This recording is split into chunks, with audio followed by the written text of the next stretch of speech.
The United States Federal Reserve is considering the creation of a digital dollar. In order to introduce CBDCs, you need digital IDs. A digital ID system could be operating between governments and the private sector as soon as next year. A CBDC is a digital currency that they think is going to replace all physical cash. If we lose cash, our money is getting locked into the banking system. It's hard to overstate how dangerous a path this is. This is the elimination of the underground economy. And who's pushing for this?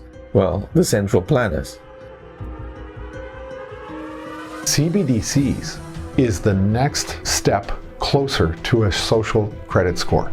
To boost financial inclusion, Mexico's central bank will launch digital currency by 2024. There are people who believe in top-down control, and they're excited by the idea of central bank digital currency as what they call a programmable money. Many of the important qualities of a good money could be changed like this, by programming it, by government decree. Canadian Prime Minister Justin Trudeau invoking emergency powers against the truckers who are protesting vaccine mandates. Banks can now freeze their personal accounts. We were never charged. There was never a warrant for our arrest. You're dead in the water at this point. What you're seeing is the banks in this country have been deputized into law enforcement. We're lucky that at this point we still have cash that we can rely on. After a 3-week delay, Nigeria's digital currency is now legal tender. What they did in Nigeria was they made them the test case for the CBDCs, which is a complete disaster. It turned into burning banks and riots. And do we want to live in such a society where a small group of central planners have this extraordinary power over everyone's lives? Even tyranny, starvation, impoverishment, that could be the result. The powers of CBDCs are so extraordinary. Even the worst dictators in past centuries could only have dreamt of having such enormous power over the lives of so many people.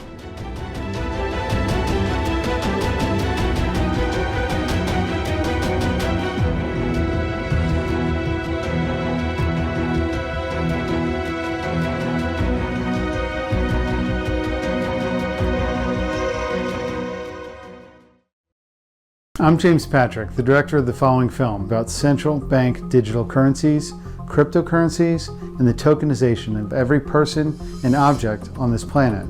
You see, money in banking can promote prosperity and freedom, or oppression and slavery. The financial system as we know it now sits at a crossroads. Powerful international banking interests behind each of our central banks and the Bank of International Settlements are in the process of foisting malicious reforms upon all the nations of the world that will limit human freedom on this planet. If they succeed, banking interests are moving to abolish cash worldwide, and with it our civil liberties. I made this film as a warning to the world.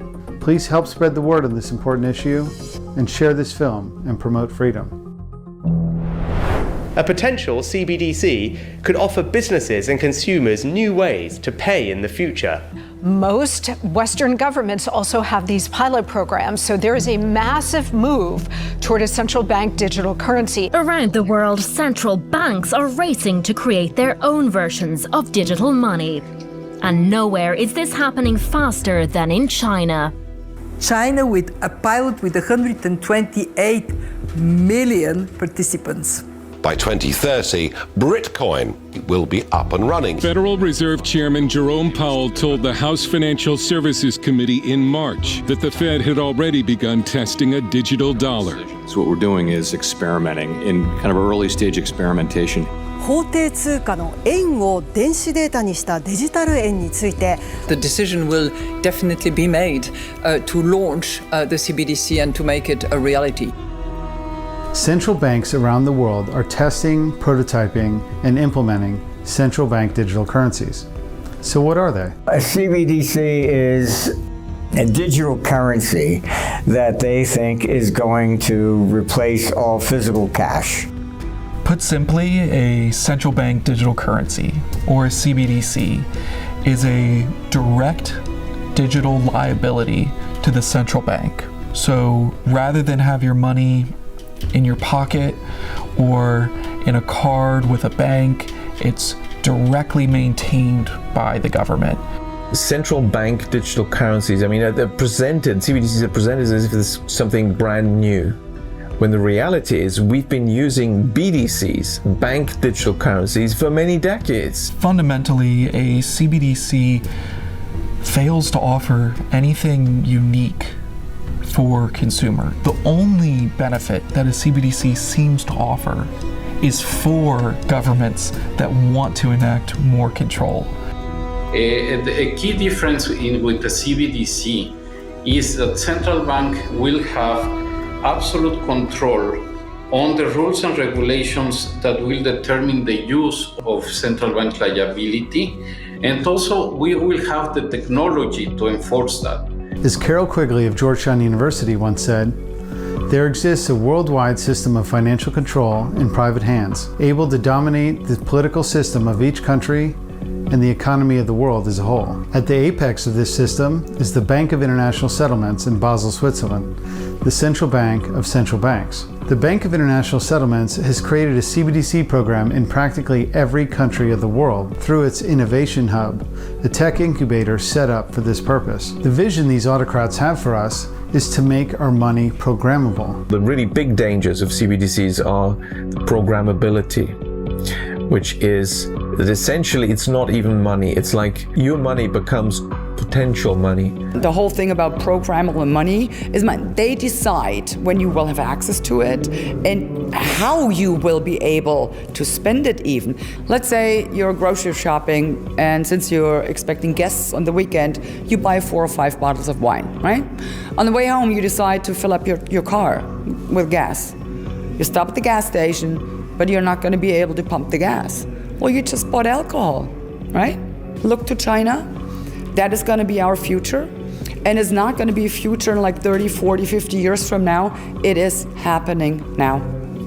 CBDC can allow government agencies and private sector players to allow targeted policy functions. For example, welfare payment. For example, consumption coupon. For example, food stamp.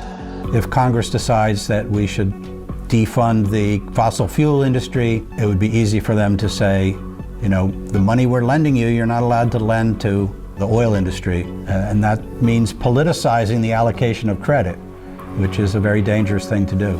This is something that affects both sides of the aisle, really, because the options for control through things like programmability are really limitless. It just depends who's in power. Really what they're doing is having more control over who can buy, who can sell, who can save, and if they want at any point, they can use those programs and the protocols and the blockchains to blacklist your money, to prevent you from making a transaction. If you think about the benefits of digital money, you can have programmability. You could have, as I argue in my book, a potentially better and some people might see it as a darker world where the government decides that units of central bank money can be used to purchase some things, but not other things that it deems less desirable, like say ammunition or drugs or pornography or something of the sort. And that is very powerful in terms of the use of a CBDC. In 2019, we had MasterCard introduce a credit card in conjunction with the United Nations that monitored your carbon footprint. It's the first credit card ever to stop you from overspending, in line with the UN 2030 recommendation. And once you hit a certain level, it cut off spending, bringing it to a direct halt, making it a radical tool against climate change. The Bank of England was the first to come out and said, oh, well, you know, they should be programmable. The excuse was laughable, but they said a mother should be able to prevent her child from buying a chocolate bar for lunch instead of a sandwich. If a mother can program what you're not allowed to buy, they can. All right, that's the back door. When they describe programmability, that's what it's all about. That you can, I mean, of course, they present it from a positive side. We can give money to the people who really need it. That's how they will formulate it. But the other side of the coin is that this means that they have their ideas on who should spend money on what and when. To better understand the implications of these technologies, we must look at the social credit system of China, which has been heavily praised by the likes of Klaus Schwab, head of the World Economic Forum. The biggest dangers of a central bank digital currency system can be seen in China, where it's linked in to the surveillance state. If everybody has an account on the books of a government-owned bank, then the government has access in real time to what people are buying. And if it wants to, it can censor those payments. Oh, you don't have enough social credit points? You can't buy that train ticket. Everywhere she goes, Ouyang Haoyu is followed. What she buys, how she behaves, is tracked and scored to show how responsible and trustworthy she is. They're constantly monitored by facial recognition cameras that are able to instantly put a face to a name. CBDCs is the next step closer to a social credit score.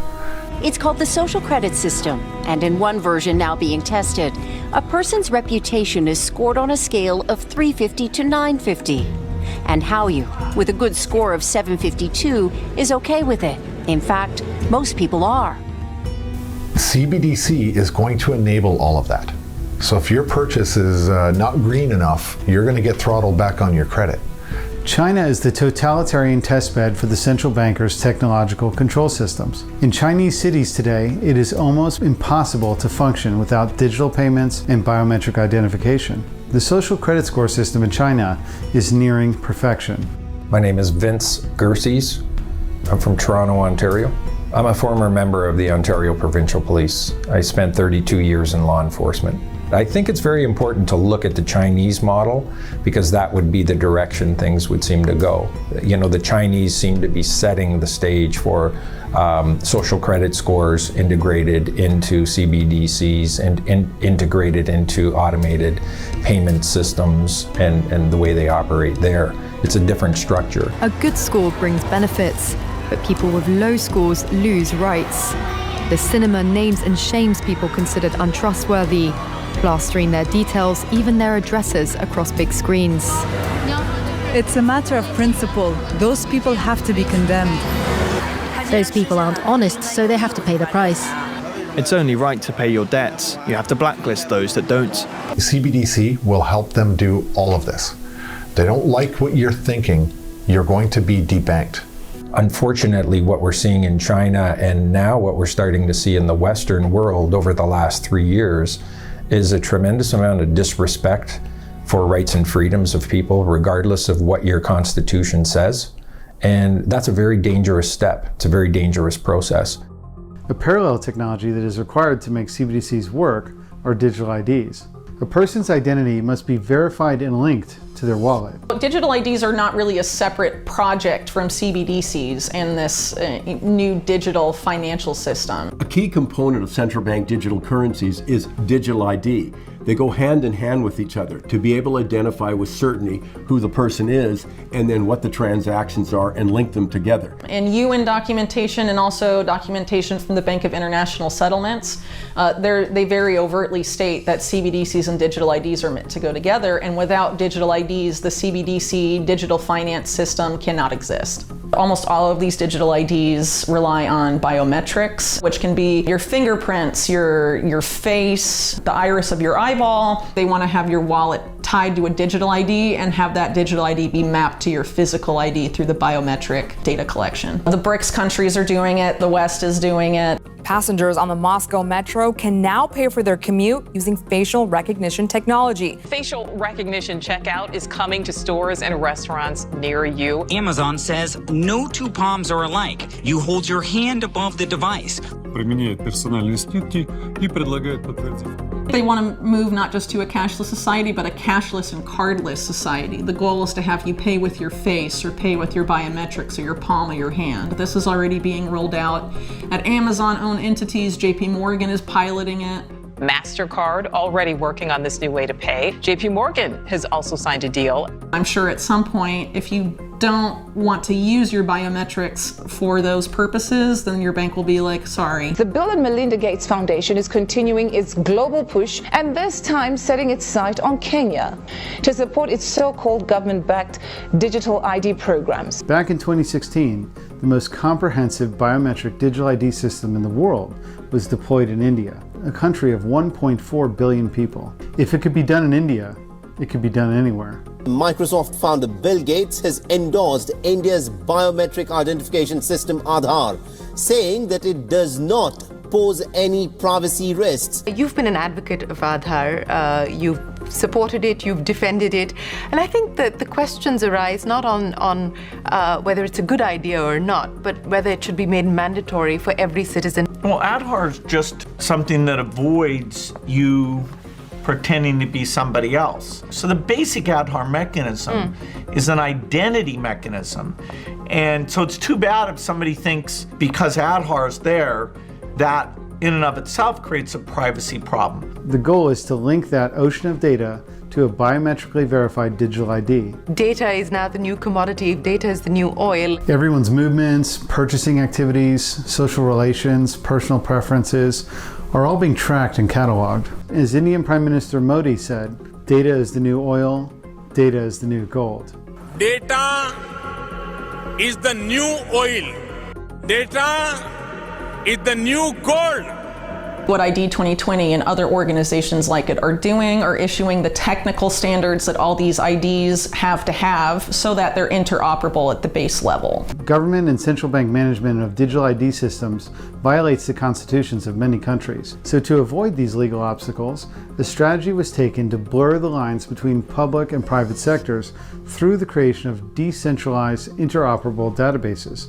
Organizations like ID 2020, funded by the Gates Foundation, are creating the protocols and standards that both public and private entities use to access the data housed in an interoperable, decentralized fashion. And so the role of the Gates Foundation as an advocate for those who don't have access today is to make sure there's technology and standards. There are no universally accepted standards for expressing, exchanging, and verifying digital credentials across organizational boundaries. A new form of digital identity, since it's not tied to any one organization, can enable such digital credentials to work everywhere. We're working with government and the private sector to build the foundation and standards for digital identity across Canada and internationally. The future is closer than you think. Decentralization isn't always good. Our identifications, personal information, health records, employment information, educational background, travel records, anything you can think of will be available to any authorized public or private sector entity with the right digital credentials. This is a clever way to bypass our civil rights, a pervasive and seamless system of social control through a public-private partnership. There is no limits to what this digital ID will ultimately hold on data. It's just another way of exercising control over people. One of the main reasons for this coordinated global push to develop digital IDs is because it's deemed essential to the entire Sustainable Development Agenda. 10 of the 17 Sustainable Development Goals cannot be met without first closing the identity gap. Over 1 billion people worldwide are unable to prove their identity through any recognized means. The leading alliance that was launched under the auspices of the UN to accomplish that is known as ID 2020. We live in a digital era. Individuals need a trusted, verifiable way to prove who they are, both in the physical world and online.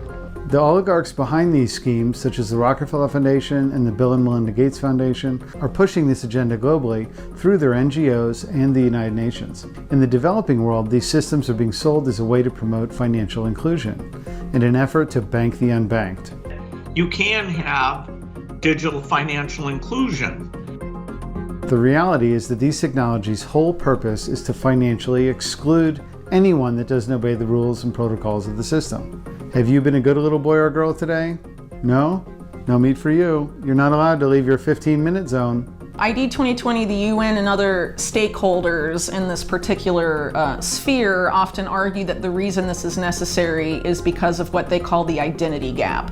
And the identity gap is the claim that the lack of digital ID is preventing people, mainly the world's poor, from accessing essential services, whether it's banking, whether it's education, whether it's healthcare. A crisis is both a danger and an opportunity. The fact that 1 billion people are today denied this fundamental human right of having a recognized identity is indeed a crisis.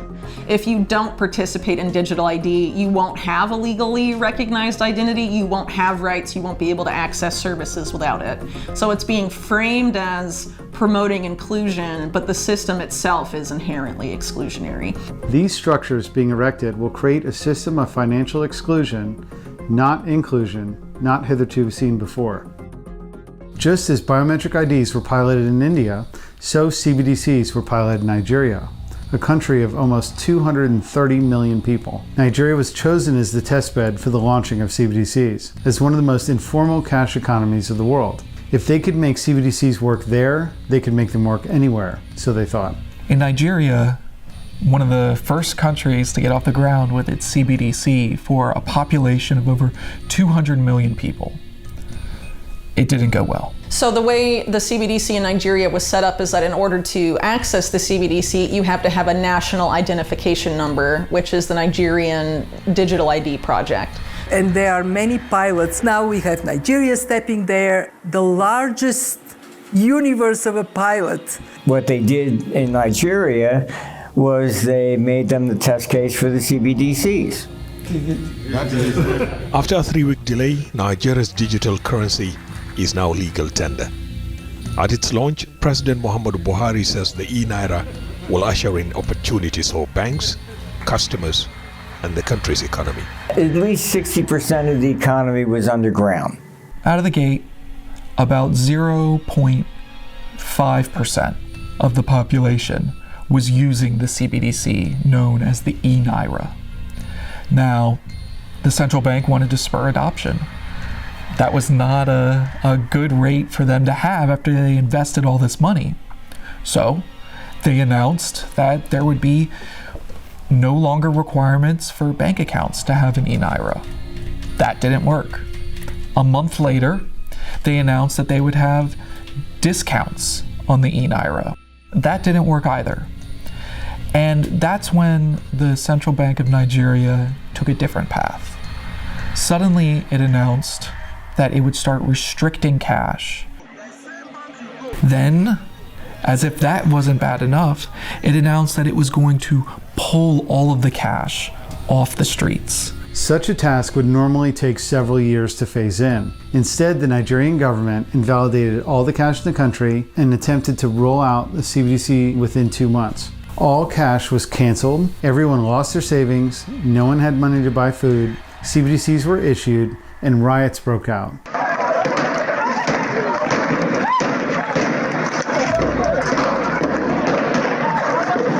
There are claims that some persons were killed. The way things are is not fair.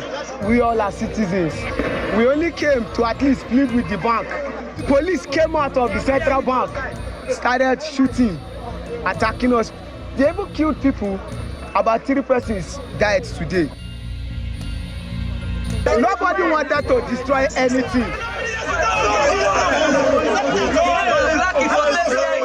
Months later, despite riots in the streets, despite protests outside of banks, despite people going hungry because they didn't have access to cash that they were dependent on, Central Bank Governor Godwin Emefiele said this was a success. The adoption rate of the CBDC rose from 0.5% to 6% of the population, celebrated it as a success, as being the currency of choice, in his words.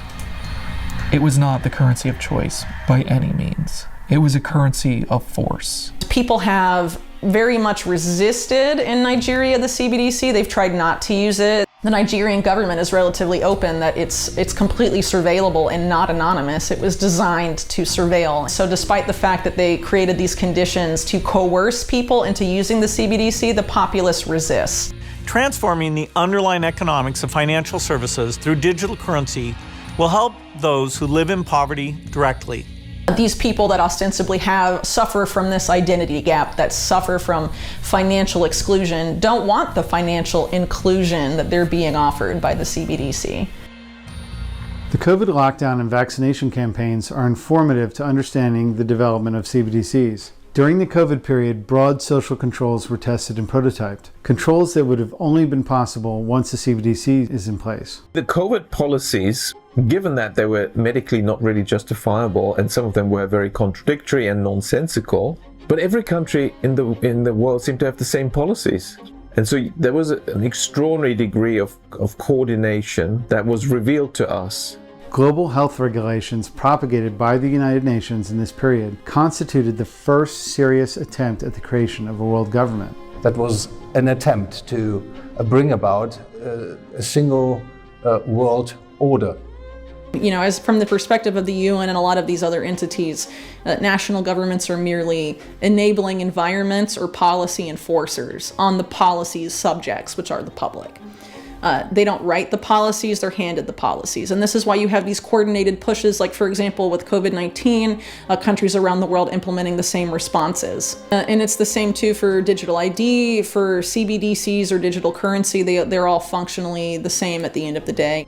The vaccine passports were a trial run of a system of social exclusion not hitherto seen until that time. Private companies can deny you services or access if they ask you for proof of vaccination and you decline to show it. Digital IDs are going to be like vaccine passports on steroids, really. You don't have the right ID, you won't exist.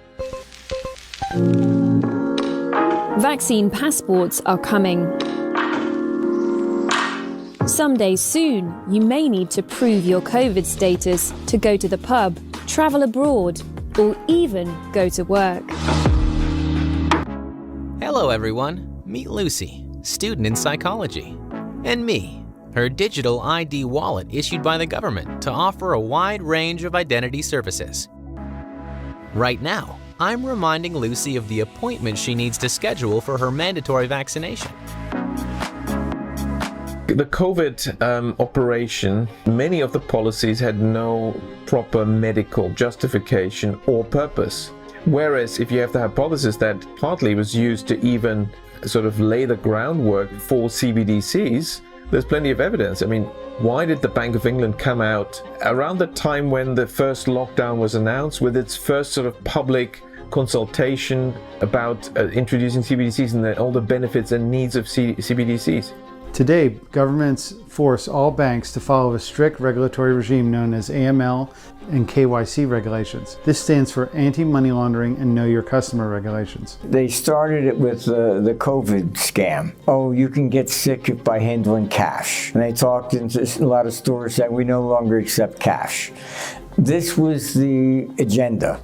The collapse in the use of cash, thanks to the COVID crisis. Money changes hands all the time, but can it carry the coronavirus? In order to avoid the risk of transmission through physical handling of money, we encourage the use of cashless transactions. A lot of people aren't using cash. The vast amount of transactions are electronic today. For CBDCs to properly do their job, you need to get rid of the competition. You need to get rid of cash. That actually is a declared goal of CBDCs. If we lose cash, our money is getting locked into the banking system. We can no longer withdraw our deposits from the banks. And for instance, central banks could impose negative interest rates and thereby wipe out our savings. The COVID model is the problem.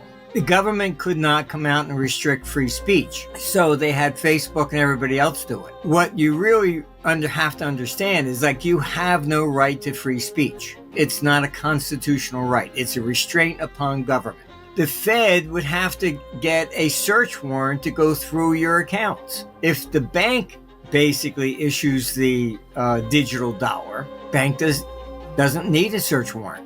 Americans do not have financial privacy. They have deputized banks as these sort of law enforcement investigators and force them to observe and report on the government's behalf because of laws like the Bank Secrecy Act, the Patriot Act. Since the 1960s, these regulations have gotten stronger and stronger. Banks are required to monitor and surveil everything we do and report all suspicious activities to the government. Even if CBDCs are not achieved in some countries, an escalation of AML and KYC policies can produce a system just as oppressive as CBDCs. These AML and KYC regulations need to be reduced or eliminated to restore our civil rights. This can quickly expand, and that's what the history of financial surveillance and control has been, one of steady expansion. And the more that expands, the more people are going to want to avoid that system. They need to stop this practice, surveilling all financial transactions. A social credit system needs excuses to be implemented. One talking point that is likely to be used to rationalize the implementation of CBDCs is that we need to save the environment, that we need to live sustainably, or we are just being selfish. I hear people say, your future's bright. But after this past year, I wonder if that's still true. When I see the news, sometimes I'm overwhelmed. Entire ecosystems are collapsing. London's Mayor Sadiq Khan has slammed global policymakers for their alleged inaction towards worsening climate crisis. As real environmental issues go ignored, focus of these policies have everything to do with controlling people and economically handicapping them. The Oxfordshire County Council approved plans to lock residents into one of 6 zones to save the planet from global warming. Another hyped crisis. Of course, I'm talking about climate change. During the COVID episode, an idea floated by media and governments were that lockdowns were needed to save the planet. Climate lockdowns, they called them. Could climate lockdowns be on the horizon? It's the idea that emissions start going far too high. The government is going to have to do things about it. They will ban private vehicles from 6 areas at certain times and are set to be introduced next year. They want control over almost every aspect of your life. They want more of your money and your freedom. We need to aggressively push back at every turn. I mean, we are talking about dystopian digital prisons that will be created through central bank digital currencies, because the programmability, and this has been mentioned in the studies by central banks, include, of course, geography. And there's this proposal for climate change, for whatever reasons, that, you know, people should stay within their 15-minute walking small local area and be restricted. The Oxfordshire Council will place electronic gates on key roads in and out of the city, confining residents to their own neighbourhoods. What if we could create a new normal where we reclaim our time, our health and well-being, and our communities? This is the idea behind the 15-minute city. A 15-minute city is one where everything we need is close to home, where communities are safe and inclusive. The 15-minute ghettos, you know, it's not about saving the planet. It's not about adding quality to your life and making life easier for you. No, it's to lock you down. That's the whole purpose of it. The use of questionable arguments, squarely focused on controlling people rather than benefiting the environment, should give everyone pause. That was a health emergency, so we needed the vaccine passports. Now we have a climate emergency, and we need a system to control human behavior in Canada. These are mechanisms of control that, you know, once they take hold of you, the ability to revolt or have a revolution will be gone. And it seems like that may be the intention. Don't allow the people to rise up against overreach and over control and authoritative states by implementing a system that can shut people down immediately. So I think one of the reasons they want this new system that ultimately amounts to a control system is because they see it as the ultimate form of risk management. They essentially want to move to a system that's not unlike the feudal system that existed in medieval Europe. You have, you know, a privileged, untouchable upper class and a low class of serfs. But if you implement a system this way with the technology they're using, you don't have to worry about peasant rebellions. You can manage the risk of the underclass. So you surveil them constantly, you can turn their money on and off, you can turn their access to services and really anything else on and off as well. What happens when your government goes rogue? What happens when your government becomes tyrannical? What happens when your government makes tyrannical demands against the population? What recourse do you have? The word slavery comes to mind, and I see it as being irreversible. I see that once we go to a digitized currency that is controllable by a central platform, that you will no longer have the freedoms to make those choices that we do now. That freedom will be gone. To them, CBDCs is like the pinnacle of what they could achieve, and they're so close to it. But we have to stop it. A documentary on CBDCs would not be whole unless it touched on the subject of Bitcoin. We must understand that without the invention of Bitcoin, CBDCs would not have been possible. In the middle of the financial crisis of 2008, Bitcoin was released anonymously onto cypherpunk forums. It was the first peer-to-peer encrypted digital money system that utilized blockchain technology. Now let's take a look at the background of Bitcoin. At this very important time in US dollar history, right, it's the great financial crisis is like peaking. The stock market is now down 21%. It was the worst day on Wall Street since the crash of 1987. This could be the most serious recession in decades. What started in America last year has now spread to every part of the world. It was released anonymously into this cypherpunk mailing list. Now, this is the first peer-to-peer monetary transaction. In other words, you didn't need to go through a bank or a financial middle person. The Bitcoin white paper that was published by an anonymous person. Satoshi is what everybody calls him, right? Yeah. We don't even know if it's a him or her. We know nothing about this person. Publishes a fairly elaborate, brief white paper, which describes the technical basis for this new thing that the unknown person is calling Bitcoin. The program was launched. I had won a victory against the banks, against state power. It's immediately painted as this anti-dollar system, anti-central bank technology. Crypto people aren't just in it to make a buck, they're in it to change the world forever. Crypto is as important of an invention as the birth of the internet. There's a lot of merit to it. If you're in a country where you're fearful of your government, fearful of geopolitical risk, this is a great potential long-term store of value. It's no different than what gold represented over thousands of years. If the world is more frightened, it is an asset class that protects you. Right. You could buy and sell your Bitcoin, no different than gold. Is Bitcoin a true revolution from the beginning? Or was it always planned to be this Trojan horse for the Internet of Things? I'm not sure. And I don't care if it was the CIA. It doesn't matter. The idea is still a great idea. Obviously, it was the CIA. I think we all know that. It's like Signal.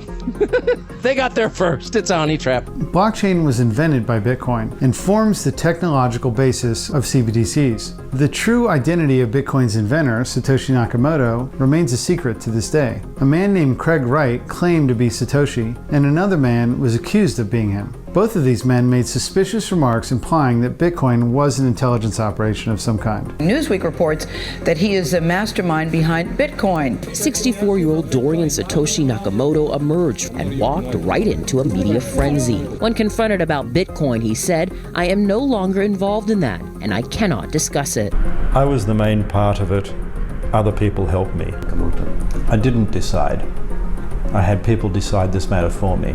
Now, there remains the possibility that the central bankers utilized the Western intelligence services to create Bitcoin. Bitcoin tested and prototyped cryptocurrency technology and served to market digital money as cool and anti-system. And now, 15 years later, with all the programming having been done and the technology in a more mature state, the central bankers can cherry-pick the best tech with which to deploy their CBDCs worldwide. It's incredibly likely that Bitcoin was an intelligence operation that came out of the US or Britain or some sort of kind of the Five Eyes kind of system.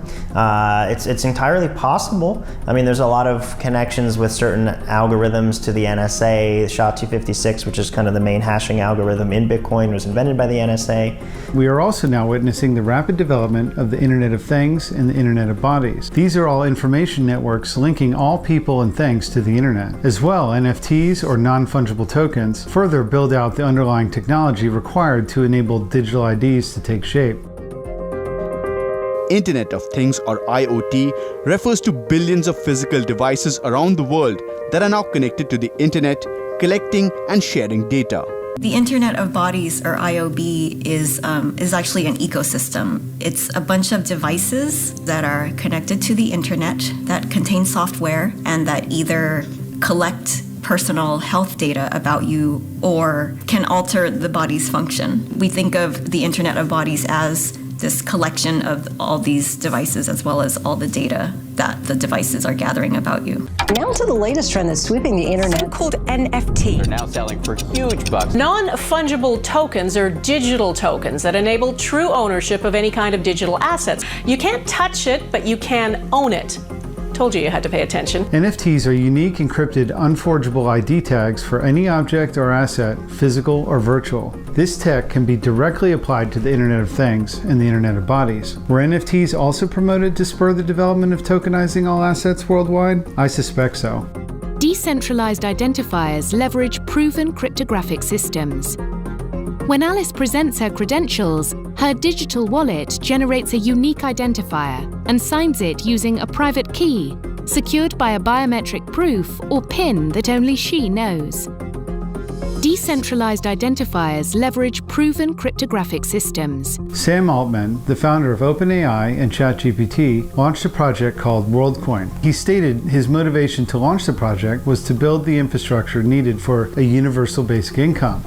I thought that if we could do something to eventually redistribute wealth through some sort of global UBI at scale, or maybe even access to these systems, which would be the most important component of wealth someday. Sam Altman has doubled down on his vision for another one of his ventures, WorldCoin cryptocurrency, that offers digital currency, sometimes for free, to those willing to scan their irises into a spherical device. Many critics of CBDCs fear that a universal basic income will be the bait to gull the public into accepting a CBDC. Give everyone a cattle tag and a shit coin, basically. That's the WorldCoin model. You know my views on CBDCs, and I'm really pleased that attention is now focused on the role that cryptos can play. As the crypto markets matured, many exchanges emerged to trade Bitcoin for thousands of other alternative coins. These transactions were all denominated in fractions of Bitcoin and became difficult to calculate. So stablecoins emerged that were pegged to the US dollar or euro that made trading in and out of alternative coins much easier to do. Traders buy tokens like Tether or USD coin with real dollars. Those tokens can then be used to trade bitcoins and other cryptocurrencies. Stablecoins are cryptocurrencies whose value are pegged to an existing asset, most often the US dollar, though there are others tied to the euro and gold too. Stablecoins like Tether have been a way to transition the wild market of cryptos into the mainstream financial system. The biggest of these stablecoins is Tether, itself tethered to the US dollar. Tether was the first of what's known as a stablecoin. Its price is pegged or tethered to that of the dollar, so one tether equals $1, 1-to-1 there. In 2013, Bitfinex incorporates in Hong Kong. In September of 2014, Bitfinex operators set up Tether Limited in the British Virgin Islands. But they tell the public that Bitfinex and Tether are completely separate. The only reason we find out they aren't is because of the Paradise Papers leaks. And on an average day, Tether sees more trading volume than Bitcoin or Ethereum. But Tether is not 100% backed by US dollars in a bank account. And according to JP Morgan, it is now the 7th largest holder of commercial paper in the world. There's some controversy around it, and this is not short of that. That's right. There's been plenty of controversy. Its founders have a very questionable background. This group of individuals who run Tether have a bit of, let's call it, to be charitable, a mixed reputation, or that they've been printing tethers in some way to manipulate the price of Bitcoin. We're seeing a worrying trend of the largest American banks moving into the Bitcoin and blockchain space. JP Morgan, Wells Fargo, Bank of America, they're going to issue stable coins to their retail-facing customers. We have seen the biggest banks on Wall Street also issue their own US dollar tokens. JP Morgan, Wells Fargo, they're all creating their own digital dollars. JP Morgan rolling out the first cryptocurrency backed by a US bank. If you are concerned about CBDCs because of the programmability and surveillance aspects, tokenized deposits and bank-issued stablecoins can do all of those things too.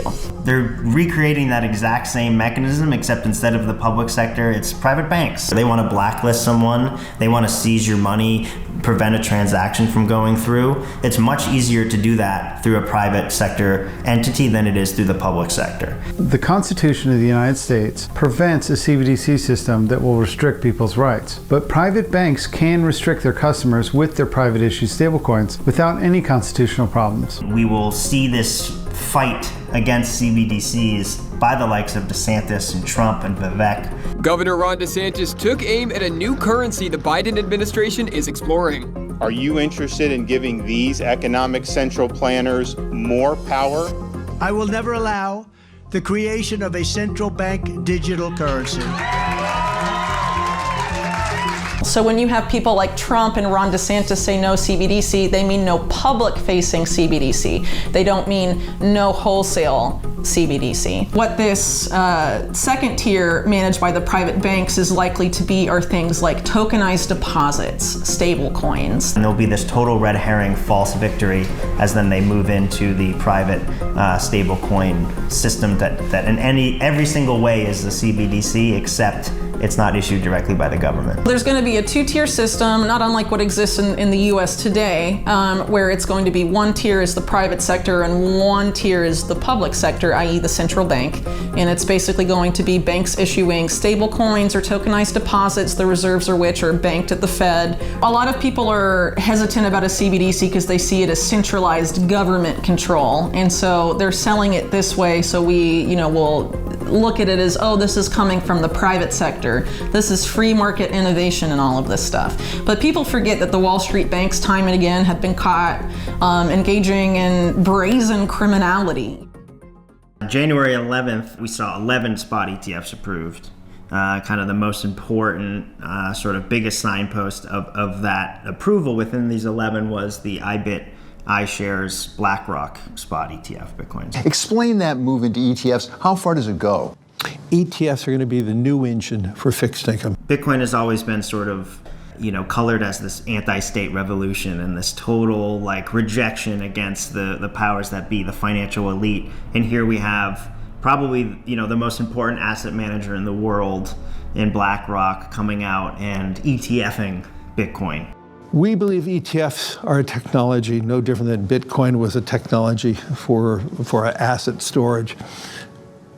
We believe the next step going forward will be the tokenization of financial assets. BlackRock has initiated a comprehensive effort to EFT everything. This is a stepping stone to a completely tokenized financial system where every asset on Earth is represented by an encrypted, unforgeable digital token. The goal of all this is the creation of a universal ledger of all the world's assets. If you had a tokenized security, and you have a tokenized identity, the moment you buy or sell an instrument, it is known. It's on a general ledger that is all created together. He recently was very overt about how there's going to be a universal ledger where all transactions are tracked, essentially. I think you have to be open-minded to the fact that perhaps Bitcoin is the reverse Trojan horse to get us all to get onto a giant universal digital ledger. I believe the next generation for markets, the next generation for securities will be tokenization of securities.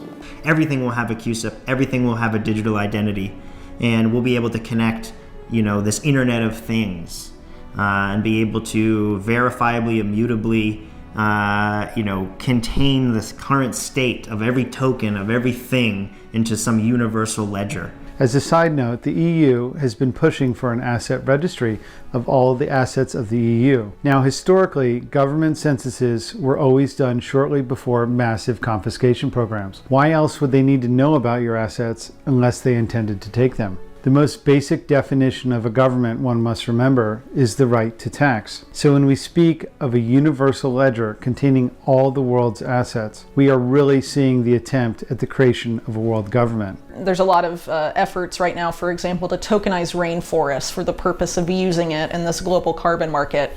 So that rainforest will also be given a unique identifier, a digital ID. Another troubling initiative that the Rockefeller Foundation and the New York Stock Exchange came out with in the summer of 2020 was the Intrinsic Exchange Group. Please welcome Intrinsic Exchange Group to launch of natural asset companies, a new asset class of sustainable enterprises. They contrived the idea to create a new form of company, a natural asset company, that would claim to own the services that nature produces, such as the hydrologic cycle over North America. This semi-tangible asset would be placed in a company and then floated on the stock exchange. IEG was founded in order to bring forward a new asset class based on nature, a new form of company. The natural asset company obtains the rights to the ecological services that nature produces. The real purpose of this is to create more collateral by which the financial sector can expand upon. This will predictably create a financial bubble and crash on proportions not seen before. It's really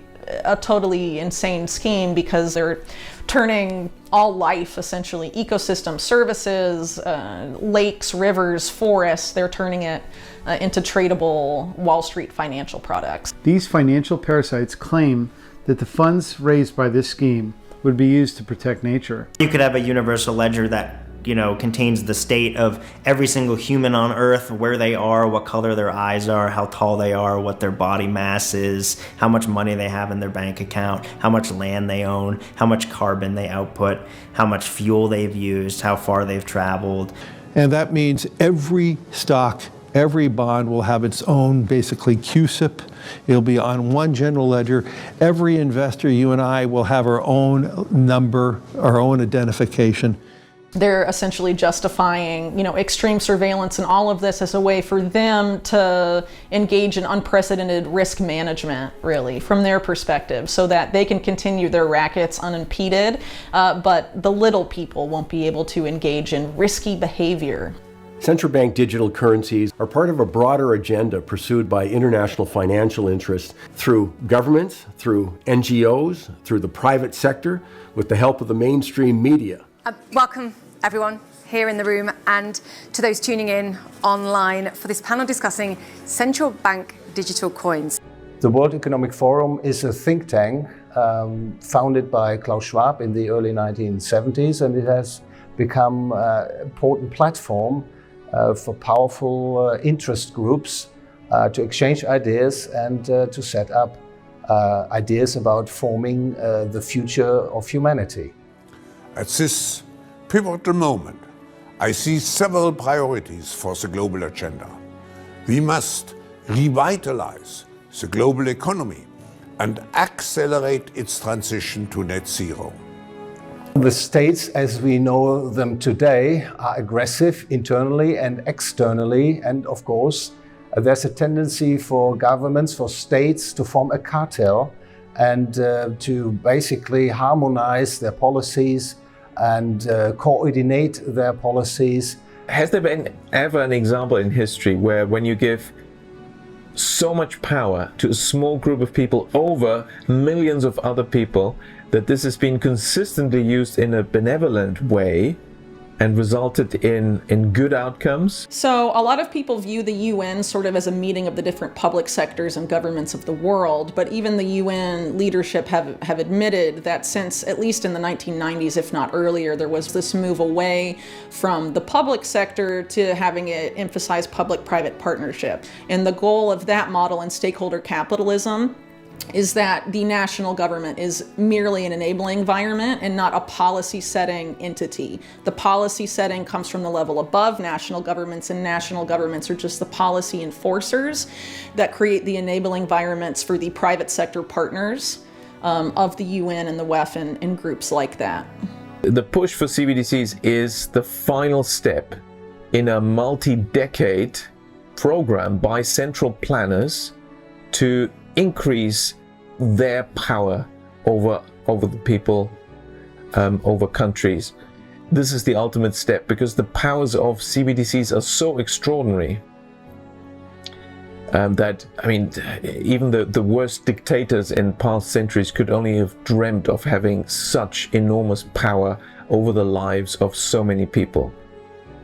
Behind all of these ideas to program money is the idea to central plan the economy, the idea that the government has to intervene more efficiently because market participants do not do something voluntarily. Yeah, of course, you could then just freeze money of people so they could not spend anymore, driving down inflation rate. You can introduce the Schwundgeld, that money loses value, making people to spend their money instead of hoarding it. But once you have digital currencies, you cannot escape. Yeah? There can be no bank runs that people get cash out of their bank, and therefore you can lower interest rates minus 10%, minus 20%. The U.S. Is on an unsustainable fiscal path. That has been true for a long time. That is associated with our uniquely expensive healthcare delivery system and our aging population. Historically, war has been the excuse governments have to default on their debts. The system is going to collapse the same as communism collapsed. It's just not sustainable. And that's actually what Powell is talking about. The system will collapse of its own weight. We don't need guns and revolutions and stuff like that. It's not going to be sustainable. This is the elimination to them of the underground economy. Europe thinks, for example, that they will have increased their taxation collection by 35%. A conservative estimate that these people have is that they will be able to terminate the underground economy and collect 35% more in taxes. CBDCs right now are being used largely because the financial system is imploding. They've been borrowing money since World War II with no intention of paying anything back. It's getting completely out of control at this stage in the game. 70% of the spending of the national debt is just interest, accumulative interest, because they never pay anything off. As government spending reaches unsustainable levels, there's no way it could all be paid. The debt could never possibly be paid back. A central bank digital currency, I believe, is a threat to liberty in this country because it creates a mechanism for the government to be able to wipe out your bank account or wipe out your dollars if you say or do something that the government disapproves of, as you see in places like China.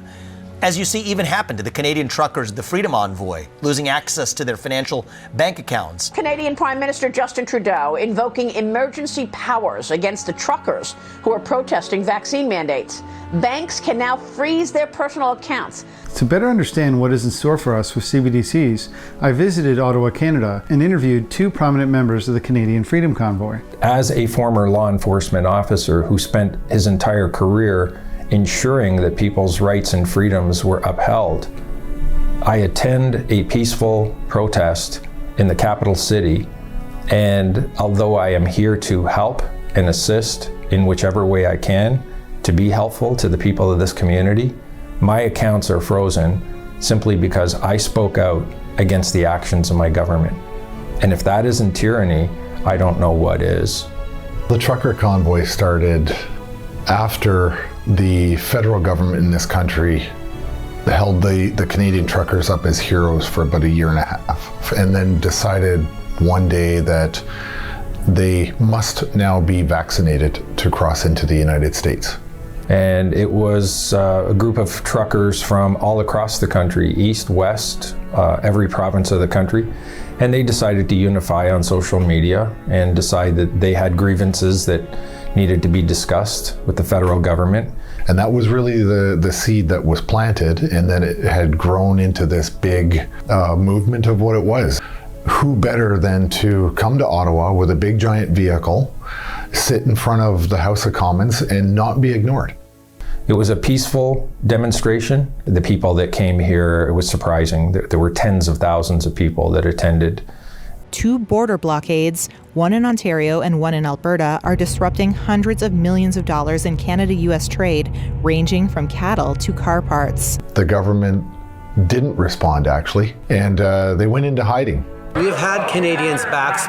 Prime Minister Justin Trudeau has refused to meet with protest organizers while butting heads with opposition lawmakers over coronavirus restrictions. In response to the COVID vaccine mandates, Canadians descended upon the Capitol in peaceful protest. Police invited the truckers into the city and allowed them to set up encampments around the Parliament. But after 10 days of peaceful protesting, a state of emergency was declared. The bank accounts of the key protesters were frozen, and the police descended upon the encampments and made arrests. These account freezers are an example of what can and will be done under a CBDC system. When the police came in, they were extremely violent.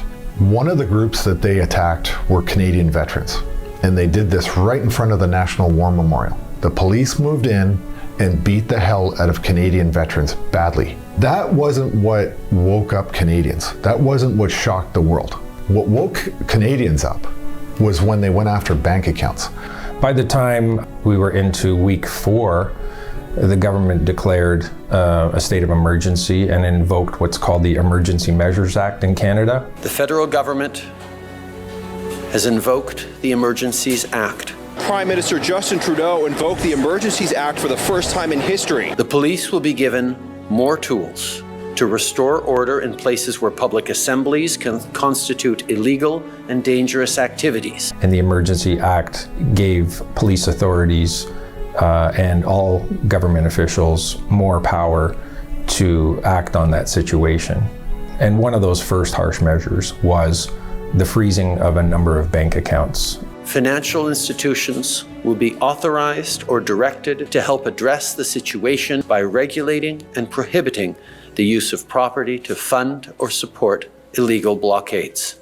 They use the authority under something we have here called FinTrack, and FinTrack is supposed to be used for monitoring of domestic and international terrorism financing. So they use the legislation under FinTrack to attack the bank accounts of Canadians who were here peacefully protesting. The government decided as one of the measures to freeze bank accounts of some of the truckers, some of the attendees, and some of the people that had donated money to this protest. When I say accounts frozen, that means your personal account, your joint accounts with your spouse, your family accounts, they were shut down, and people were completely locked out of being able to fund any of their operations.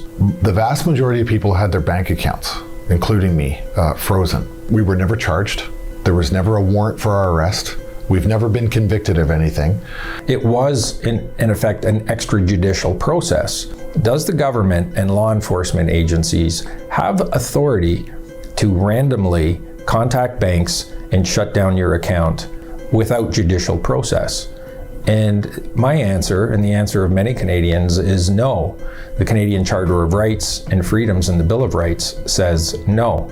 They've deputized the banks to take action against you, to make it almost impossible for you to be a productive member of society, because if you don't have a bank in Canada, how do you get a mortgage, a car payment, go grocery shopping? And we're seeing this move towards everything being digital. If you don't have access to a bank card, how are you supposed to participate in Canadian society? We're lucky that at this point we still have cash that we can rely on.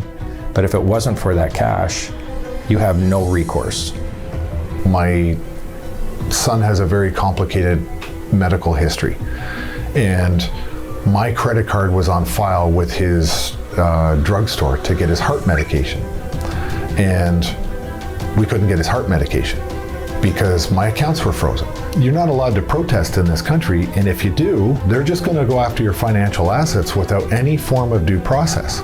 Following the freezing of the bank accounts, the government moved in to shut down this protest, and it did. It came in heavy-handed and used a substantial amount of force to beat and arrest a number of peaceful protesters into submission to clear the area. That's how it ended. These are mechanisms of control that, once they take hold of you, the ability to revolt or have a revolution will be gone. And it seems like that may be the intention. Don't allow the people to rise up against overreach and over control and authoritative states by implementing a system that can shut people down immediately. So I think one of the reasons they want this new system that ultimately amounts to a control system is because they see it as the ultimate form of risk management. They essentially want to move to a system that's not unlike the feudal system that existed in medieval Europe, where you have, a privileged, untouchable upper class and a low class of serfs.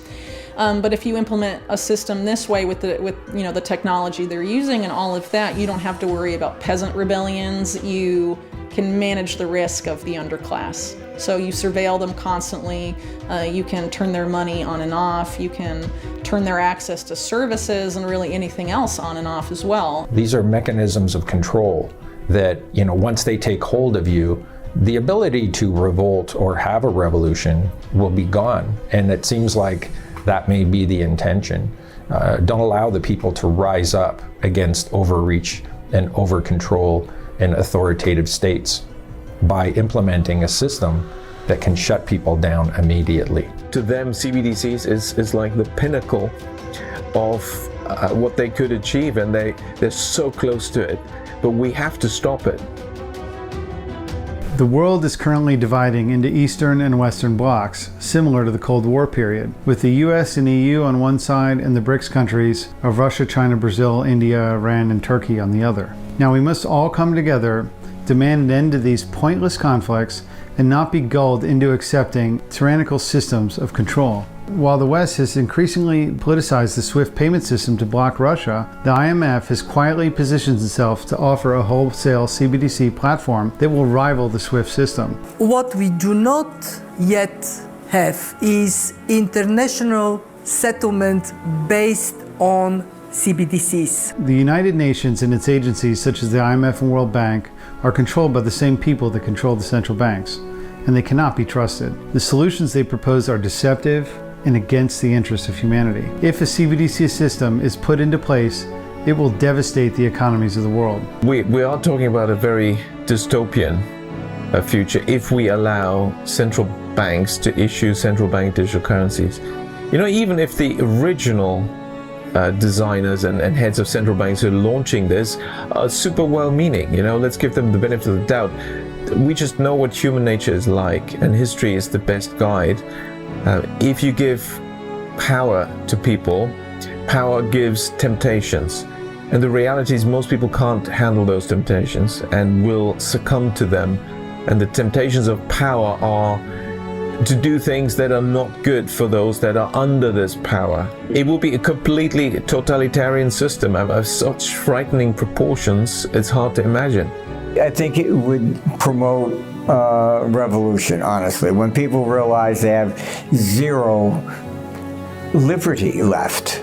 I think the greatest thing at this point is to become familiar with what a CBDC is, understand the difference between cryptocurrency, Bitcoin, blockchain, and a central bank digital currency. I think it's imperative that we stand our ground and that we say no. When we talk about such a radical change with the creation of a CBDC, that means the government can become involved with every step of your life. Whether it's something mundane like fixing a tax return or something large like trying to track down where you went, the door is open wide for government overreach and abuse. And the government that quickly seems like something that's out of sight and out of mind can quickly dominate your life. And that's something that you should very much be concerned about before it becomes a reality. And our computer's showing we're heading into a recession from May of 2024 into 2028. Raising taxes, going to CBDCs, all of this stuff will reduce the economic activity, period. War, inflation, stagflation into 2028. So we're fucked for 4 years. Yes. It's important to start this debate from the value of individual or personal freedom. Because look at WHO, look at u.a.m, look at other international institutions, you know, these are full of bureaucrats. They have people who are not elected by the people. And clearly they don't work for the people, but against them. So we need to go back to the basis. I would recommend people who are opposed to central bank digital currency and the threats that it poses to write their congressman.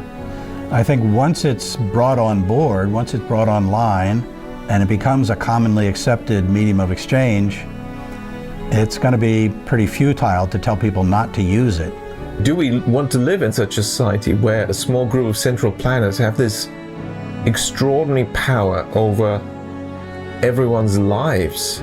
I mean, there's no freedom. That by definition ends freedom, and then you don't even need to speculate what further horrible thing could happen after this or as a result of this. It's already enough, I think, to realize we must stop this, and that should be high priority. And I think we should go out and organize demonstrations in front of the central banks. The proposal for a CBDC and this sort of government takeover of finance very much runs in contrast to the founding of the United States. It runs in contrast to the values of the United States. It is the opposite of having a limited government that doesn't get in the way of free people acting. It instead creates an over-expansionary government that restricts the freedom of people. And That is something that could not be more opposite to the founding of this country. I was born and lived for 11 years in a totalitarian regime, and I don't want to do it anymore.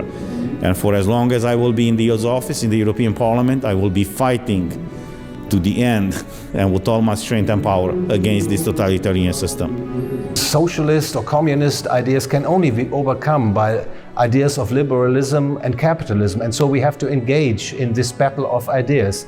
I think there's no way around it. And also we have to remind ourselves that there is something like sound economics. We can know that, for instance, socialist and communist experiments don't work, that they bring impoverishment and suffering to the great majority of the people. And we shouldn't make these mistakes which have been made in the past again. As real money is replaced by programmable money, the economy will revert to barter and a black market will emerge. This will cause inefficiencies and reduce the standard of living. We can expect local government monies and private monies to emerge as a result. Now, in the 1830s and in the 1930s, the federal government of the United States took actions that undermined the national currency. In both periods, cities and private companies issued monies to fill in the gap that the government created through their mistakes. The human need to trade and prosper will always overcome tyranny.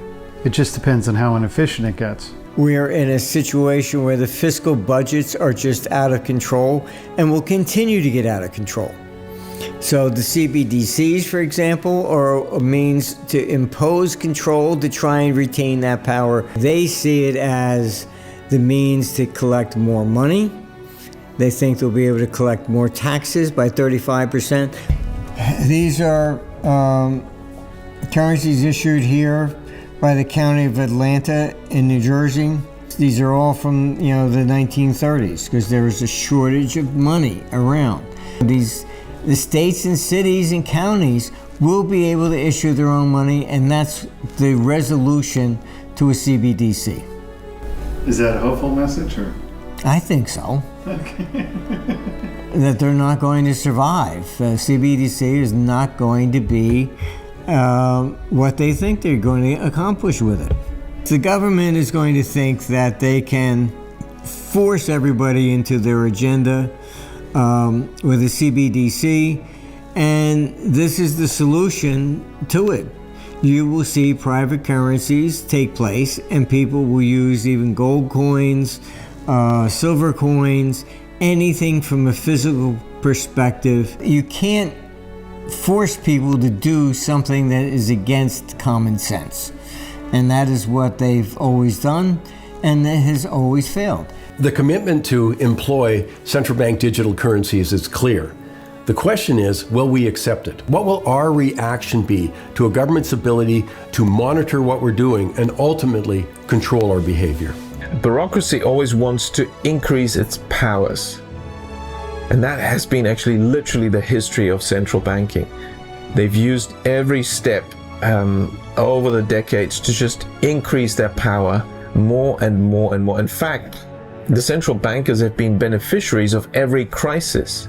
So they had no incentive to avoid a crisis because they know to the next crisis we get more power. And the argument has always been, oh wow, we couldn't stop this crisis because we didn't have enough power in this and that and that. And so after that crisis, they get that. Now, next crisis, they will give you another excuse and then tell you why they needed more powers. And this is literally what happened. I recommend people support your local economies, build relationships, and opt out of these centralized systems as much as you can. As a side note, to close the film, I recently lived through Hurricane Helene.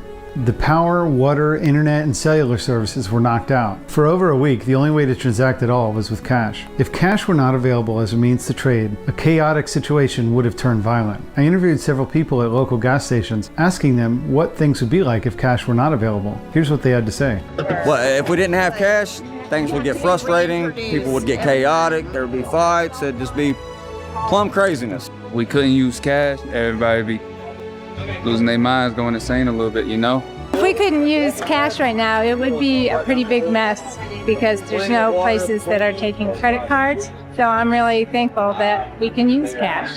This experience showed me another reason never to get rid of cash. In a severe natural disaster, without cash, full chaos will ensue. Help me share this film and this information, and stay free.